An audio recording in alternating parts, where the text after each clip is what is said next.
নমস্কার, তনু কিচেনে সকলকে স্বাগত।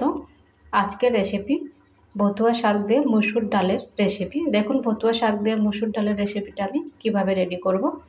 এখানে আমি এক মুঠ ভতুয়া শাক নিয়েছিলাম আর এরকম করে ছোট ছোট সাইজ করে কেটে নিয়েছি আর পরিষ্কার করে ধুয়ে নিয়েছি। আর নিয়েছি হাফ কাপ মসুর ডাল, মসুর ডালটাকেও আমি ধুয়ে নিয়েছি। ভতুয়া শাকটাকে এবার আমি একটু সাইডে রেখে দিচ্ছি। একটা কুকার নিয়ে নিয়েছি,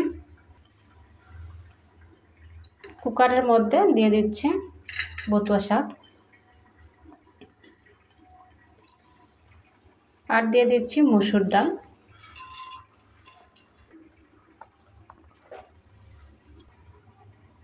দিয়ে দিচ্ছি জল,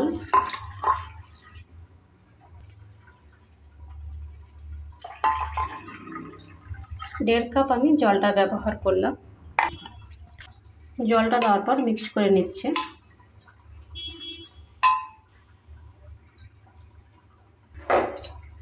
আর দিয়ে দিচ্ছি হলুদ গুঁড়ো হাফ চামচ। পরে আমি হলুদটা আর ব্যবহার করব না, এই কারণে হলুদটা আমি এখনই ব্যবহার করলাম। ঢাকনাটা দিয়ে বন্ধ করে দিচ্ছি। এবার আমি গ্যাসটাকে অন করে দিচ্ছি। কুকারটা বসিয়ে দিয়েছি, 2 সিটি মেরে নেব। 2 সিটি মেরে নিয়েছি আর গ্যাসটাকে এবার আমি বন্ধ করে দিচ্ছি। 5 মিনিটের জন্য ঠান্ডা হওয়ার জন্য ছেড়ে দিচ্ছি। 5 মিনিট হয়ে গেছে, ঠান্ডা হয়ে গেছে। এবার ঢাকনাটা আমি খুলে নিচ্ছি।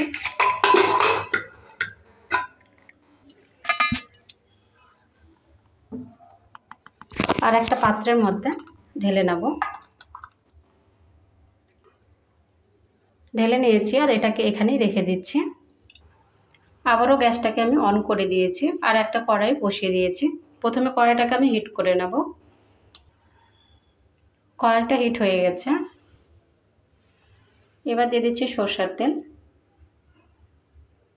2 চামচ আমি সরষের তেলটা ব্যবহার করলাম। সরষের তেলটাকেও হিট করে নেব। সরষের তেলটা হিট হয়ে গেছে। দিয়ে দিচ্ছি 2টো শুকনো লঙ্কা, দিয়ে দিচ্ছি একটা তেজপাতা, দিয়ে দিচ্ছি হাফ চামচ গোটা জিরে। সব কিছু দেওয়ার পর হালকা একটু নেড়েচেড়ে নিয়ে ভেজে নেব।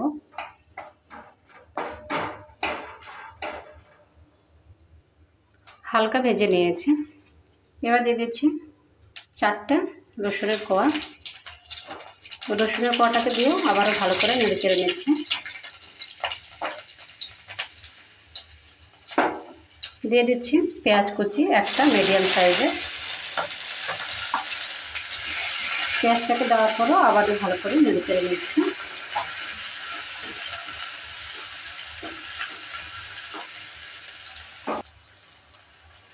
দিয়ে দিচ্ছি 2টো কাঁচা লঙ্কা কুচি। কাঁচা লঙ্কা কুচিটা দেওয়ার পরও আবারও নেড়েচেড়ে নিচ্ছি।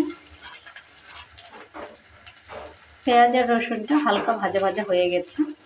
এবার দিয়ে দিচ্ছি টমেটো কুচি একটা ছোট সাইজের কুচি করে নিয়েছি। টমেটো কুচিটা দেওয়ার পরও আবারও নেড়েচেড়ে নিচ্ছি।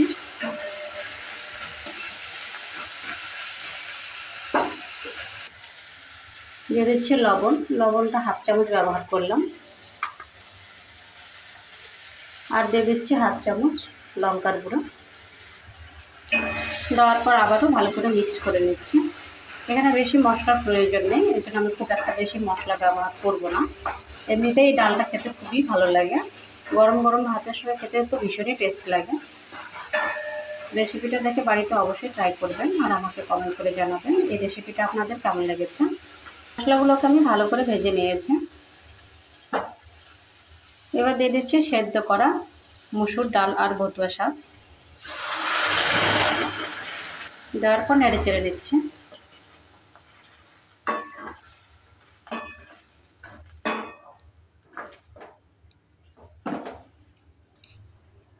আর সামান্য জল আমি ধুয়ে দিয়ে দিচ্ছি, হালকা গরম জল। জলটা দেওয়ার পরও আবারও নেড়ে চেড়ে নিচ্ছি।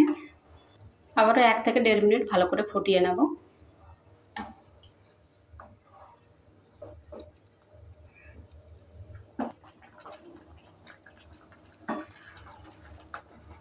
1 থেকে 1.5 মিনিট সময় নিয়ে আবারও ফুটিয়ে নিয়েছি।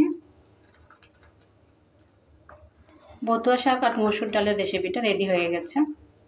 এবার আমি গ্যাসটাকে অফ করে নামিয়ে নিচ্ছি। আর একটা পাত্রের মধ্যে তুলে নিচ্ছি।